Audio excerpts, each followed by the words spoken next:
Hi friends, welcome to Shivansh kitchen. ನಾನು ನಿಮ್ಮ cook Ashwini ಮಾಡುವ ನಮಸ್ಕಾರಗಳು. ನಾನಿವತ್ತು ನಿಮ್ಗೆ ತೊಂಡೆಕಾಯಿ ಪಲ್ಯ ಮಾಡೋದು ಹೆಂಗೆ ಅಂತಂದು ಹೇಳಿ ತಿಳಿಸ್ಕೊಡ್ತೀನಂತ. ಇದು ನಮ್ಮ ಹೆಲ್ತಿಗೆ ಭಾಳ ಅಂದ್ರೆ ಭಾಳ ಒಳ್ಳೆಯದು. ಆನಂತರ ಇದನ್ನು ನಾವು ವೀಕ್ಲಿ ಒನ್ಸ್ ಆದರೂ ತಿನ್ನಬೇಕು. ಭಾಳ ಟೇಸ್ಟಿ ಅಂದರೆ ಟೇಸ್ಟಿಯಾಗಿ ಆಗ್ತೈತಿ. ಇದ್ರ ಬಾಜಿ ನಾನು ಆಲ್ರೆಡಿ ಒಂದು ರೆಸಿಪಿ ಹಾಕೀನಿ ಇದ್ರದ್ದು, ಅದನ್ನು ಹೋಗಿ ನೀವು ಚೆಕ್ ಮಾಡ್ಕೊಬೋದು ನನ್ನ ಚಾನಲ್ ಒಳಗೆ. ಇವಾಗ ಇದನ್ನು ಹೆಂಗೆ ಮಾಡೋದಂತ ನೋಡ್ಕೊಂಬೋಣ ಅಂತ ಬರ್ರಿ. ಇವಾಗ ನಾನು ಪ್ಯಾನ್ ಇಟ್ಕೊಂಡಿನಿ, ಅದಕ್ಕೆ ಆಲ್ರೆಡಿ 2-3 ಸ್ಪೂನ್ ಆಗೋಷ್ಟು ಕುಕ್ಕಿಂಗ್ ಆಯಿಲ್ ಹಾಕ್ಕೊಂಡೀನಿ.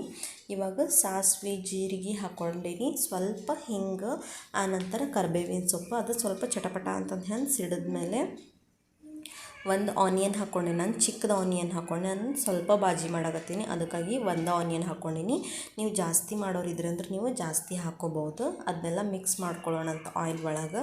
ಇವಾಗ ನಾನು ಒಂದು ಮೀಡಿಯಮ್ ಸೈಜ್ ಇರುವಂಥ ಟೊಮೆಟೊನ ಹಾಕ್ಕೊಳ್ಳಾಕತ್ತೀನಿ. ಫುಲ್ಲೆಲ್ಲ ಅದನ್ನು ಮಿಕ್ಸ್ ಮಾಡ್ಕೊಳ್ಳೋಣ ಅಂತ. ಏನು ನೀವು ಇವಾಗ ಟೊಮೆಟೊ ಹಾಕ್ಕೊಂಡ್ರಲ್ಲ ಅಂತ ಕೇಳ್ಬೋದು. ಈ ರೀತಿಯಾಗಿ ಇವಾಗ ಟೊಮೆಟೊ ಹಾಕ್ಕೊಂಡು ಮಾಡಿರಿ ನೀವು ಬಾಜಿ, ಎಷ್ಟು ಟೇಸ್ಟಿಯಾಗಿ ಆಗ್ತೈತಿ. ನೀವೇ ಹೇಳ್ತೀರ ಅವಾಗ ಎಷ್ಟು ಟೇಸ್ಟಿಯಾಗಿ ಆಗಿತ್ತು ಅಂತ ಹೇಳಿ. ಇವಾಗ ರುಚಿಗೆ ತಕ್ಕಷ್ಟು ಸಾಲ್ಟ್ ಹಾಕ್ಕೊಳ್ಳೋಣಂತ. ಇವಾಗ ಎಲ್ಲ ಸ್ಪೈಸಸ್ ಆ್ಯಡ್ ಮಾಡ್ಕೊಳ್ಳೋಣಂತ. ಸ್ವಲ್ಪ ಟರ್ಮರಿಕ್ ಪೌಡರ್, ಆನಂತರ ಸ್ವಲ್ಪ ಗರಂ ಮಸಾಲ, ಆನಂತರ ಧನಿಯಾ ಪೌಡರ್ ಹಾಕ್ಕೊಂಡೆ ನಾನು. ಫುಲ್ ಎಲ್ಲ ಮಿಕ್ಸ್ ಮಾಡ್ಕೊಳ್ಳೋಣಂತ. ಕೆಲವೊಬ್ಬರಿಗೆ ಮಸಾಲ ಜಾಸ್ತಿ ಹಿಡಿಸೋದಿಲ್ಲ, ಅವ್ರು ನೀವು ಧನಿಯಾ ಪೌಡರ್ನ ಒಂದು ಸ್ವಲ್ಪ ಹಾಕೋರಿ. ನಾನಿಲ್ಲೇ 1.5 ಸ್ಪೂನ್ ಹಾಕ್ಕೊಂಡೇನಲ್ಲ, ನೀವು 1/2 ಸ್ಪೂನ್ ಹಾಕೋರಿ ಸಾಕು. ನಾನಿಲ್ಲಿ ಹಸಿ ಖಾರ ಹಾಕ್ಕೊಂಡೀನಿ. ನಿಮ್ಗೆ ಹಸಿ ಖಾರ ಇಷ್ಟ ಇಲ್ಲ ಅನ್ನೋರು ನೀವು ಒಣ ಖಾರ ಹಾಕ್ಕೋಬೋದು. ಇವಾಗ ತೊಳೆದು ಕಟ್ ಮಾಡಿ ಇಟ್ಕೊಂಡಿರೋಂಥ ತೊಂಡೆಕಾಯಿನ ನಾನು ಹಾಕ್ಕೊಳಕತ್ತೀನಿ.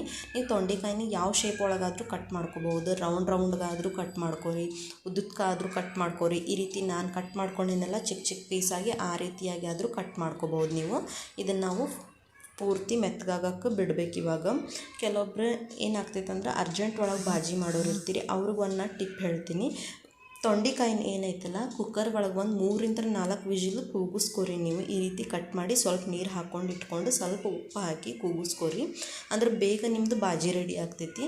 ನೋಡಿರಿ, ನಾನು ಆ ರೀತಿ ಮಾಡ್ಕೊಂಡಿಲ್ಲ ಇಲ್ಲಿ, ಅದಕ್ಕಾಗಿ ಇದು ಸ್ವಲ್ಪ ಬೇಯಕ್ಕೆ ಟೈಮ್ ತೊಗೋತೈತಿ. ಒಂದು 7-8 ನಿಮಿಷ ಆದರೂ ಬೇಕಾಗ್ತೈತಿ ತೊಂಡೆಕಾಯಿ ಬೇಯಕ್ಕೆ, ಯಾಕಂದ್ರೆ ಅವು ಭಾಳ ಗಟ್ಟಿಯಾಗಿರ್ತಾವೆ. ಅದಕ್ಕಾಗಿ ನಾನಿಲ್ಲೇ ಸ್ವಲ್ಪ ಗರಂ ಮಸಾಲ ಹಾಕ್ಕೊಂಡೆ. ಆಗಲೇ ನಾನು ಗರಂ ಮಸಾಲ ಹಾಕ್ಕೊಂಡಿರಲಿಲ್ಲ, ಇವಾಗ ಹಾಕ್ಕೊಂಡೆ. ಇವಾಗ ಮಿಕ್ಸ್ ಮಾಡ್ಕೊಳ್ಳೋಣಂತ. ಫೈನಲಿ ಲಾಸ್ಟಿಗೆ ನಾವು ಶೇಂಗಾ ಪೌಡರ್ ಹಾಕ್ಕೊಳ್ಳೋಣಂತ. ಶೇಂಗಾ ಪೌಡರ್ ಹಾಕ್ಕೊಂಡಿಂದ ಒಂದು 3 ನಿಮಿಷ ಆದರೂ ನಾವು ಇದನ್ನು ಕುಕ್ ಮಾಡ್ಕೋಬೇಕು. ಯಾಕಂದ್ರೆ ಇನ್ನೂ ಸ್ವಲ್ಪ ಗಟ್ಟಿ ಅದಾವೆ ತೊಂಡೆಕಾಯಿ, ಅದಕ್ಕಾಗಿ ನಾನು ಸ್ವಲ್ಪ ಕುಕ್ ಮಾಡ್ಕೋತೀನಂತ ಅದನ್ನು. ನಿಮ್ಗೆ ಎಷ್ಟು ನೀರು ಬೇಕಲ್ಲ ಅಷ್ಟು ನೀರು ಹಾಕ್ಕೊಂಡು ನೀವು ಇದನ್ನು ಗ್ರೇವಿ ರೀತಿಯಾಗಿ ಮಾಡ್ಕೋಬೋದು, ಗಟ್ಟಿಯಾಗಿಯೂ ಮಾಡ್ಕೋಬೋದು. ಇವಾಗ ಫೈನಲಿ ಲಾಸ್ಟಿಗೆ ಕೊತ್ತಂಬರಿ ಸೊಪ್ಪು ಹಾಕ್ಕೊಳ್ಳೋಣಂತ. ನೋಡಿರಿ, ತೊಂಡೆಕಾಯಿ ಬಾಜಿ ರೆಡಿ. ಇದನ್ನು ನೀವು ಒಂದು 15 ಮಿನಿಟ್ಸ್ ಒಳಗೆ ಮಾಡ್ಕೋಬಹುದು. ಇನ್ನೂ ಅದಕ್ಕಿಂತ ಬೇಗ ಮಾಡ್ಕೋಬೇಕಂದ್ರೆ ತೊಂಡೆಕಾಯಿ ನೀವೇನು ನಾನು ಹೇಳಿದೆ ಅಲ್ಲ, ಕುಕ್ಕರ್ ಒಳಗೆ ಮೊದಲು ಬೇಯಿಸಿಟ್ಕೊಂಡ್ರೆ ಒಂದು 6-7 ಮಿನಿಟ್ಸ್ ಒಳಗೆ ಬಾಜಿ ರೆಡಿ ಆಗ್ತೈತಿ.